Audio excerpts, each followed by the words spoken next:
محترم ناظرین کرام، اب ہم آپ کے سامنے درس قرآن پیش کرتے ہیں۔ اب آپ کے سامنے تشریف لا رہے ہیں مولانا عبد الملک مظاہری صاحب، دامت برکاتہم۔ اعوذ باللہ من الشیطان الرجیم، بسم اللہ الرحمن الرحیم۔ یا بنی اسرائیل اذکروا نعمتی التي انعمت علیکم واوفوا بعہدی اوفی بعہدکم وإیایا فارہبون وآمنوا بما انزلت مصدقا لما معکم ولا تکونوا اول کافر به ولا تشتروا بآیاتی ثمنا قلیلا وإیایا فاتقون ولا تلبسوا الحق بالباطل وتكتموا الحق وأنتم تعلمون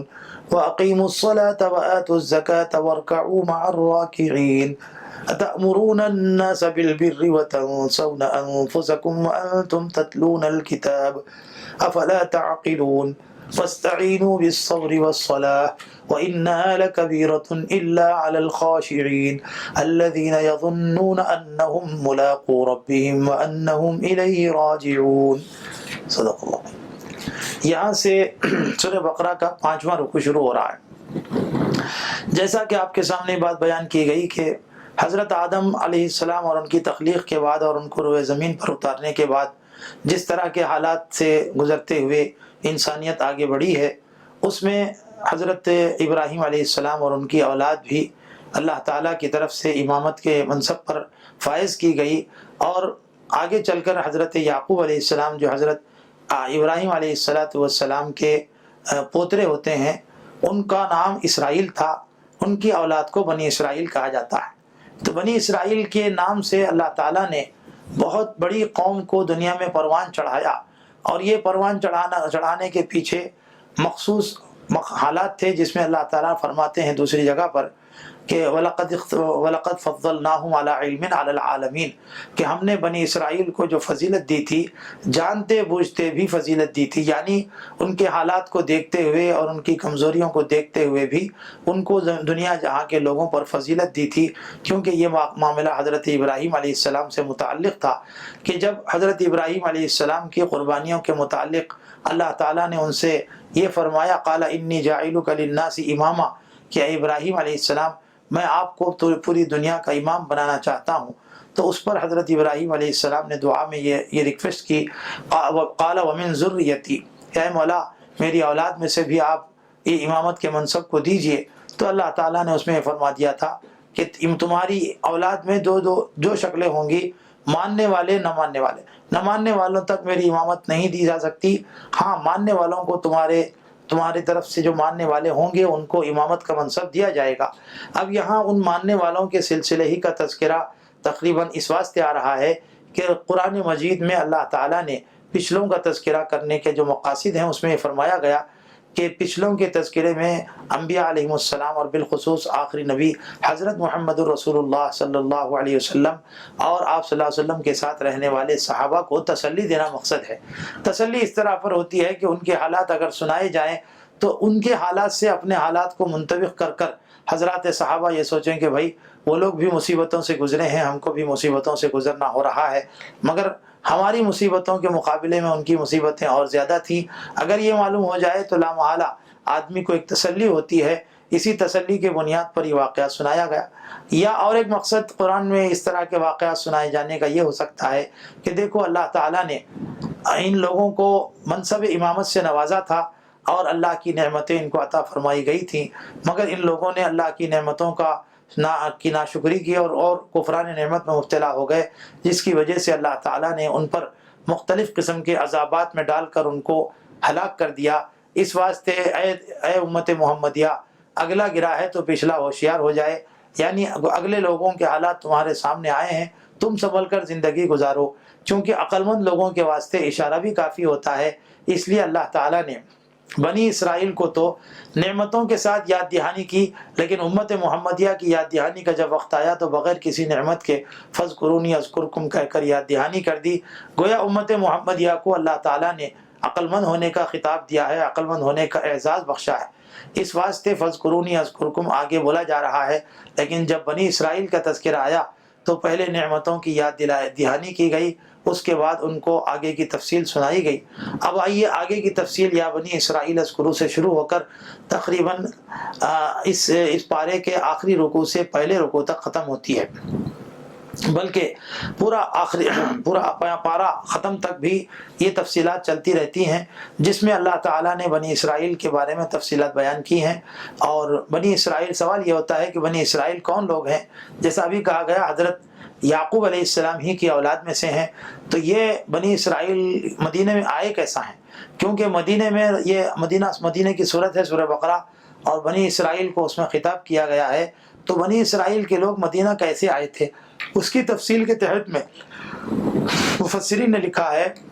کہ جب قوم سبا کے اوپر مختلف حالات آئے تھے، اور قوم سبا جو ملک یمن میں رہتی تھی، وہاں ایک زبردست ان کے لیے سیل عرم سیلاب بھیجا گیا۔ اس سیلاب میں جو لوگ اپنے آپ کو بچانے کے لیے نکل کر آئے تھے، بادشاہ اور بادشاہ کے خصوصی گھرانے والے، ان لوگوں نے سیل عرم سے اپنے آپ کو بچا کر سوچا کہ ہم کہاں جا کر آباد ہوں، تو ان لوگوں نے تورات میں یہ پڑھا تھا کہ نبی آخر الزماں ایک ایسے علاقے میں جا کر بسیں گے جس علاقے کی خاصیت یہ ہے کہ وہ آدھا حصہ سرسبز و شاداب رہے گا اور آدھا حصہ اس کا ریگستان کا رہے گا، اور آدھا حصہ جو سرسبز و شاداب ہے وہ نخلستان کے نام سے مشہور ہوگا۔ چنانچہ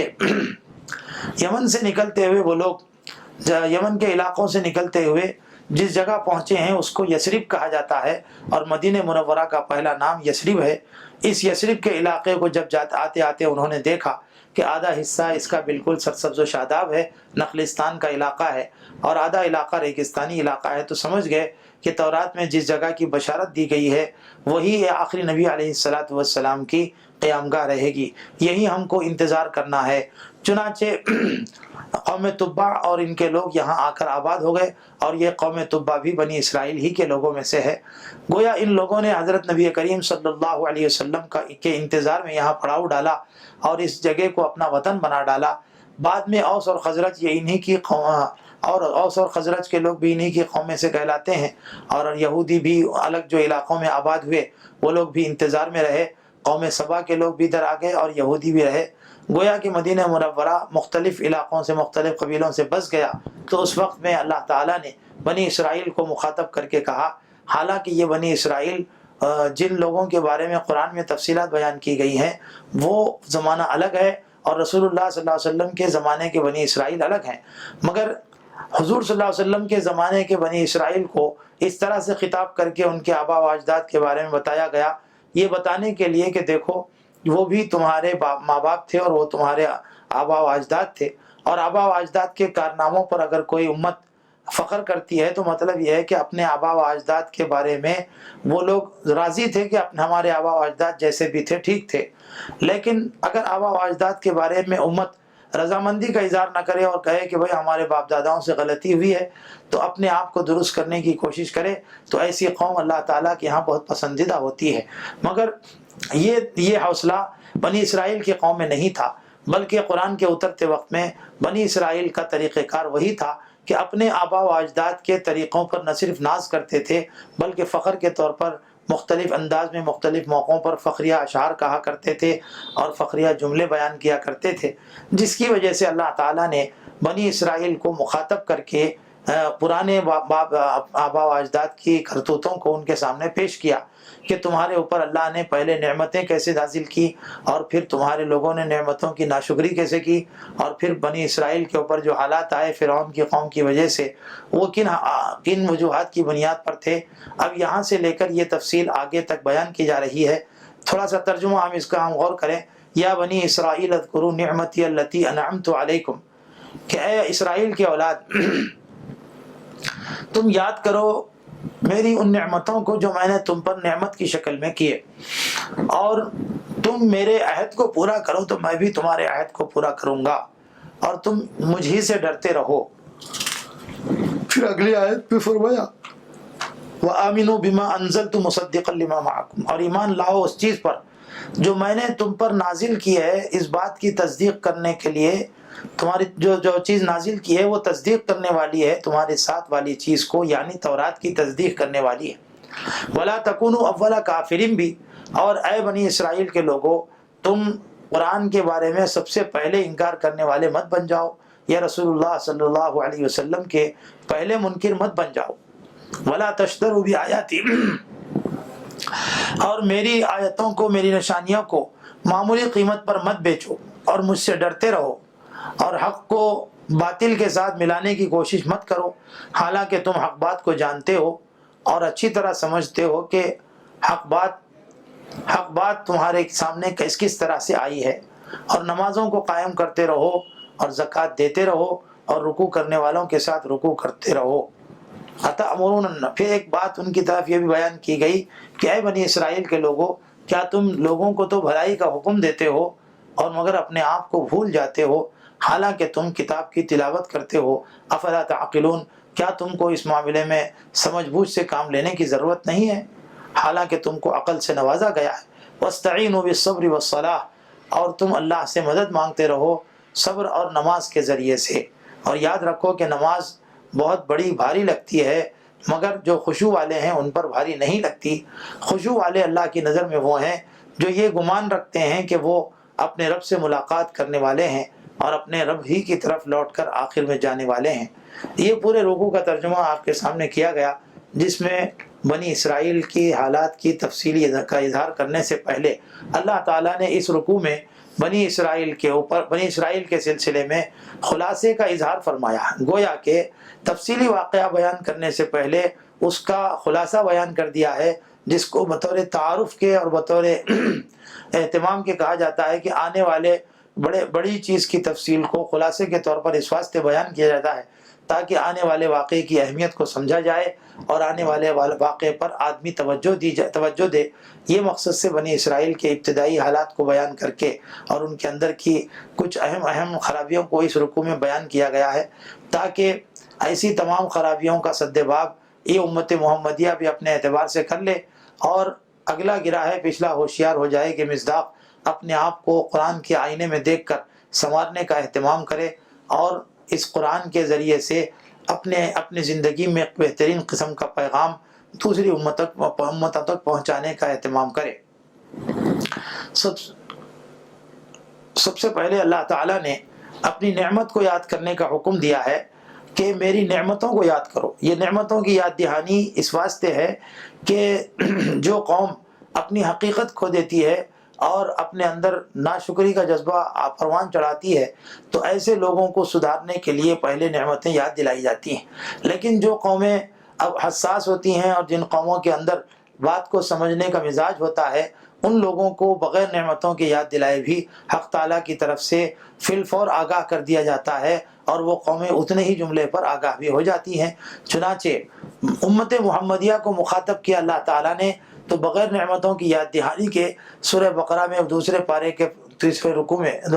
میں فرمایا فَاذْكُرُونِي أَذْكُرْكُمْ وَاشْكُرُوا لِي وَلَا تَكْفُرُونَ، کہ اے امت محمدیہ تم مجھے یاد رکھو گے تو میں تمہیں یاد رکھوں گا، اور میری شکر گزاری کے نام پر زندگی گزارو اور میری نافرمانی مت کرو۔ یہ بات کھلے طور پر امت محمدیہ کو وضاحت سے کہہ دی گئی، لیکن بنی اسرائیل کو سمجھانے کا وقت آیا تو پہلے نعمتوں کی یاد دہانی کی گئی، پھر بعد ازاں ان کو اطاعت کے اوپر ابھارا گیا ہے۔ یہ آگے کی تفصیل انشاءاللہ اسی نہج پر آپ کے سامنے آئے گی۔ محمد خیر من یمشی علی قدم۔ سامعین